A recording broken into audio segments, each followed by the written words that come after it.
On est parti? On est parti.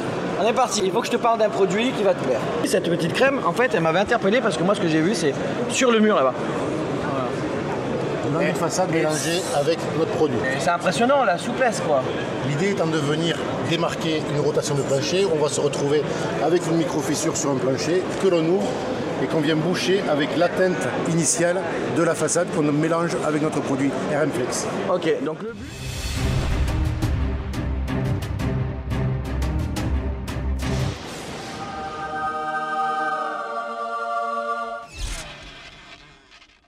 Donc le but, c'est de traiter des cas spécifiques de fissuration. Que ça peut être du carrelage, du façade, de la maçonnerie, du parquet, peu importe. De l'enduit de façade, d'accord, qui a été mélangé donc avec notre résine RM Flex et on obtient un enduit de façade donc de la couleur initiale mais complètement souple comme du caoutchouc. Comme du caoutchouc.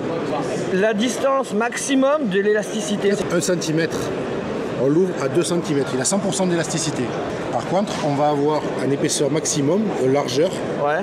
On va arriver à 4 cm de largeur. Élastique et sans retrait. C'est ça. En une passe. C'est ça. Au-delà, on aura du retrait, donc il faudra passer en plusieurs passes. Parce que moi, ce que tu me dis, là, ça me fait penser du coulage. On a les joints de dilate. Absolument. C'est souvent des joints qui sont un peu aléatoires en fonction des mecs, comment ils ont posé le banche. Du coup, on a des fonds creux qui sont vachement importants. Absolument. Et des fois super larges. Là, l'intérêt, c'est qu'on va prendre simplement un produit tout simple que tout le monde connaît dans le bâtiment, du ciment, ouais, qu'on va venir mélanger avec notre résine. On bouche ça? Allez, on bouche ça. Concret. Et après, du coup, on parle des autres cas de figure. 2 volumes de résine, ouais, RM Flex, 1 volume de ciment. Donc du ciment traditionnel 32,5. On va mélanger. Ah, c'est assez liquide pour que tu puisses juste le verser comme ça. Absolument. Je touille. Ça va pas faire du grumeau. Un petit peu, on va, je dirais, un petit peu exagérer le malaxage. Moi, je dois mélanger à la main uniquement ou pas? Non, à la machine, ça peut se réaliser. Par contre, il va falloir faire attention à la machine. Parce que ça éclate les cellules qui sont dedans, et trucs comme ça, on m'a dit. On le chauffe, c'est-à-dire que si tu tournes trop vite, quand tu tournes trop vite avec ton malaxeur, tu vas le chauffer. Là, tu vois, il commence à devenir crémeux. Au niveau de l'odeur, on a quelque chose qui ne dégage pas d'odeur qui soit très désagréable. Ouais, ça a l'odeur ciment en fait. Ouais, voilà. Donc si vous avez déjà l'odeur ciment, ça gardera l'odeur ciment. Au préalable, sur des supports un petit peu poreux, l'idéal c'est de venir mouiller le support. J'humidifie mon support.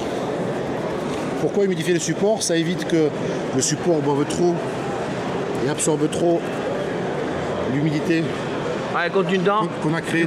On lui laisse plus de temps pour l'accroche. Et après on se retrouve avec comme tous les supports qu'on mouille d'habitude. Comme ça on n'aura pas de retrait. Tu utilises ça à la langue de chat, ouais, langue de chat, à la spatule. Après tu pourras très facilement venir si tu veux avec un pistolet, une poche à douille. Tu pourras venir le remplir. Ok. D'accord. J'écrase bien sur les côtés pour chasser l'air. Quand on bouche, on fait ça. Nettoyage à l'eau. Au niveau nettoyage, j'en ai sur les doigts. Je me nettoie à l'eau, c'est très facile à nettoyer. Et après au niveau du lissage, donc tu prends ta spatule humide, tu viens, tu lisses, et tu obtiens quelque chose de relativement propre. Ouais, c'est propre. Ok. Allez, tu lisses.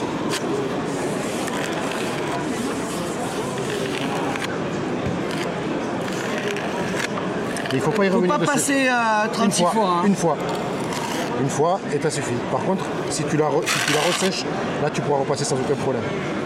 En fait, ça agit vraiment comme un produit à base de nanoparticules. C'est des produits, il ne faut pas que tu travailles trop de fois. Tu fais un passage, ça reste en place et après tu ne touches plus. On va faire celui-là. La problématique, carrelage. Des fois, tu as une grande longueur, tu dois mettre un joint de dilate. Absolument. Toujours avec une baguette, quoi. Ou un mastic qui est inapproprié, qui est inesthétique. Tu dois chercher à te rapprocher de la teinte originale. Je me dis que je vais le mélanger avec mon joint de carrelage classique. Du coup, j'ai pas besoin de recamoufler et je gérerai que celui-là au moment de le faire. Et puis voilà. Absolument. L'idéal est de faire d'abord tes joints de carrelage et tu mets une corde dans celui-là, tu enlèves ta corde et en dernier tu vas faire celui-là. Donc pareil, tu vois. On va nettoyer. Ou même ma faïence. Il était balèze le joint que tu m'as demandé de faire aussi là. Énorme. Non mais je veux dire là on est sur un joint équivalent au moins à 6 mm. Presque un truc qui est fait pour les carrelages de terrasse. Truc de ouf là, regarde. Là t'as 6 mm. T'as pas pris le meilleur exemple pour toi là. J'ai pris l'exemple le plus difficile. Le pire. Ah non mais il est propre là, regarde. Il est parfait. Propre, là. Ah, il est propre et il reste lisse. Est-ce que si j'avais attendu un peu plus avant de passer l'éponge, j'aurais obtenu un truc plus à fleur? Parce que mon but, c'est pas que ça rentre à l'intérieur. Et est-ce que je peux rajouter après séchage si jamais je trouve que c'est pas terrible? Tu peux venir faire une petite recharge. Ça accroche quand même dessus? Même si tu fais un demi-millimètre en recharge, tu pourras revenir accrocher dessus parce que tu es sur une mortier hydraulique. Ça pourrait servir au mec qui fait les terrasses extérieures. Normalement, un joint de terrasse extérieure, la norme, c'est 5 mm minimum de jeu. Oui. Le problème, c'est que c'est des gros joints moches et que les gens, ils veulent jamais qu'on mette du gros joint moche. Donc les mecs, ils font quand même les terrasses presque hors DTU à chaque fois en mettant du 3 mm maximum. Là, avec ça, vu que ça accepte comme un chewing-gum de verre, et la compression, eh ben je gère, j'ai pas peur. Un joint qui va se comporter à l'étirement, d'accord, ici, et à la compression. Ok. Tu vois? Ouais, je vois. Et après, quand il revient en place, il reste plat. Il se recreuse pas. Non. Ok. Donc mais du coup, à mon joint de dalle, là, j'ai mon mur de terrasse extérieur. Oui. J'ai mon carrelage. D'habitude, moi, je mets tout le long, un film spécifique. Au mastic. Mais du coup, souvent, je mets pas dans la même teinte. Parce que je sais que j'arriverai jamais à atteindre la teinte. Du coup, là, je peux utiliser le même joint que j'ai sur mon carrelage directement sur le mur. Absolument. Je m'embête pas. Donc de toute façon, comme j'ai choisi d'avoir un truc souple sur mon carrelage, je continue et puis je joins tout le long de mon mur. Absolument. J'évite une étape et j'assure de la souplesse. Et tu travailles avec et le même j'évite produit à d'utiliser un autre produit dédié. Absolument. De la même manière, quand tu vas travailler dans une salle de bain, imagine-toi, j'ai ma faïence, j'ai mon carrelage. Le joint que tu vas venir traiter ici dessous. Joint souple normalement. Joint souple. Tu vas utiliser ton produit à joint de faïence que tu vas venir mélanger avec ma résine RMFlex. Tu vas avoir un joint souple. Et sans avoir à changer de produit encore une fois. Et sans avoir à changer de produit. Tu vas que mélanger ta poudre à joint avec mon parce produit. Que souvent les gars en plus ici ils se prennent pas toujours la tête à mettre un joint souple ici. Hein. Ils y vont avec le joint de faïence et ils balancent et c'est pour ça souvent que ça craque. Ça fait sûr. C'est vendu en pot de combien là, C'est vendu en pot de 5 et 15 kilos.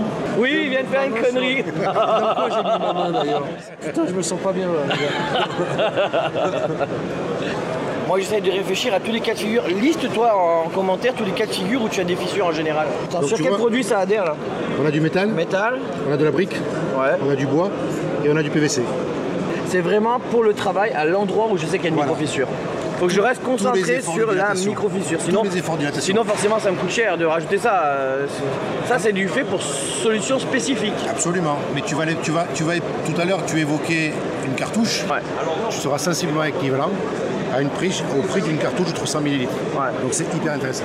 Le nom du produit, rappelle-moi le nom du produit. Le nom du produit, ça s'appelle le RMFlex de la fabrication de la société Labo France. RMFlex, ça veut dire quoi? RMFlex, résine de mortier flex. Flexible. Ok. Souple et étanche. Bon, je suis en train de m'essuyer les doigts et puis on a oublié de dire combien de temps j'ai pour utiliser. À peu près 50 minutes. Je suis large, vu que c'est que des solutions spécifiques. Mais par contre, de temps d'utilisation, mais une fois qu'il est sur le support, lui, il va mettre combien de temps à sécher? 5 heures et 10 heures, suivant l'épaisseur des conditions climatiques qui vont influencer énormément. Non, mais c'est ponçable ça ou pas? Si on met ça dans des zones justement où on doit faire des raccords. Alors avec du papier très fin, tu vas pouvoir le poncer. Vu que c'est élastique. Avec du gros papier très fin. Ouais.